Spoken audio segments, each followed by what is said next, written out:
Hi everybody! Welcome to our Hong Kong and Macau vlog.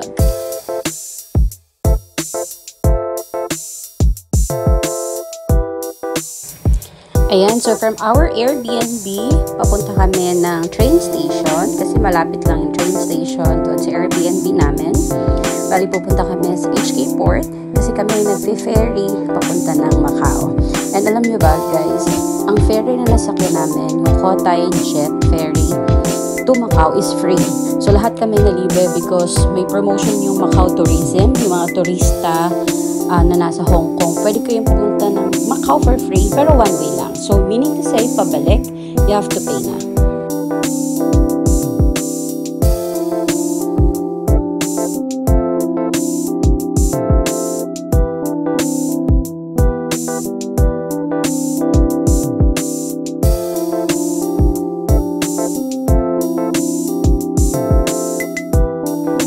Nakasakay na kami sa ferry going to Macau. Bali, ang biyahe namin is like 1 hour lang.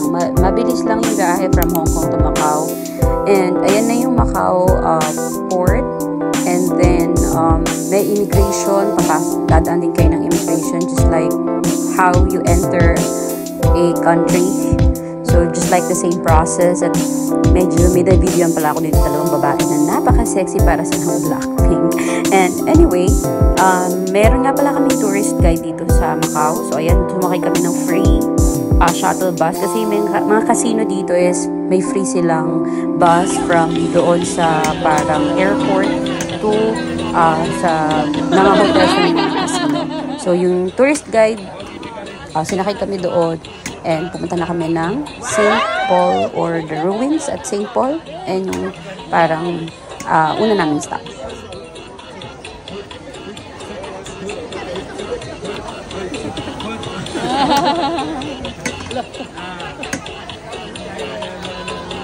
Thank you.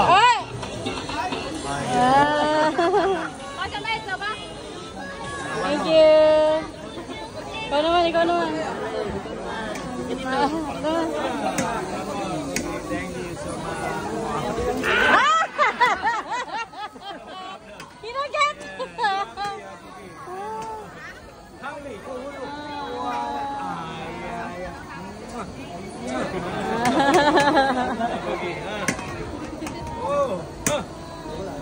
Okay.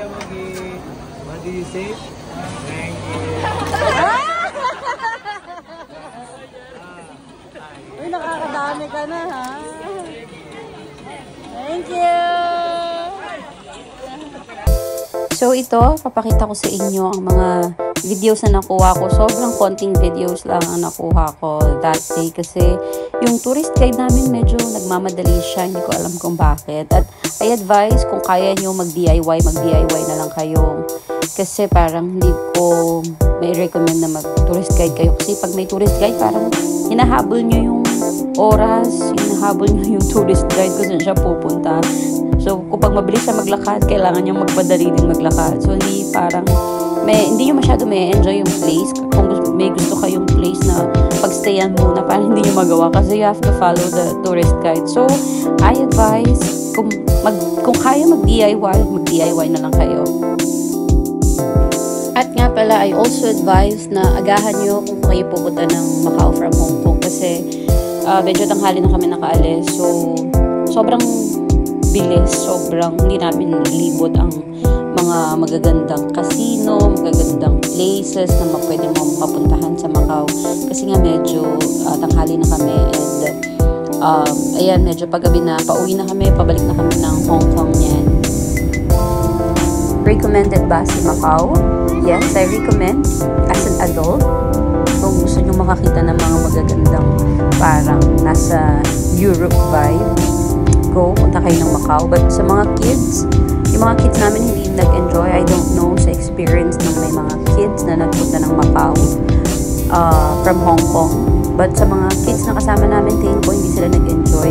Kasi nga, sobrang mabilisan, sobrang puro lakad at mga casino lang naman yung mga nakita namin. But yeah, for a day tour, okay, I suggest for me, na-enjoy ko ang Macau.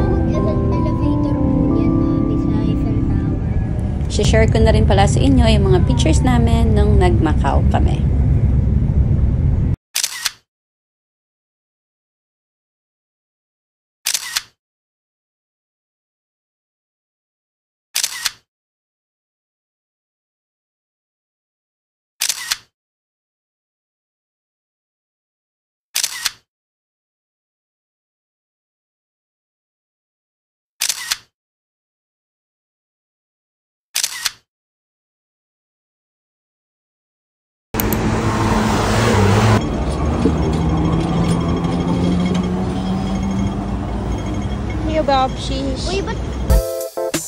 And, ayan na nga, nakabalik na kami sa Hong Kong. That's the next day na after namin na Macau. Wala na akong video ng pagka-uwi namin from Macau kasi sobrang pagod. Late na kami nakarating.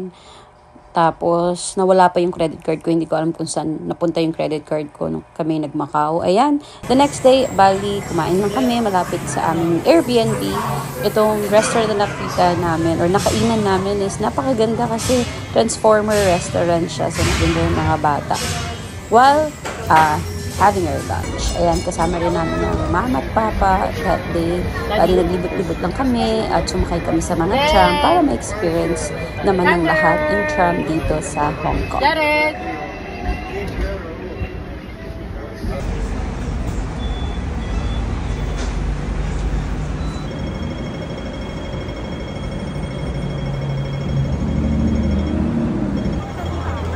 And that's it guys. Ito muna ang share ko sa vlog na to kasi medyo busy pa ako sa work. But pag nagka-time, i-edit ko na rin ang aming Disneyland vlog. So I hope you guys enjoyed the vlog today and I hope to see you on the next vlog. Bye!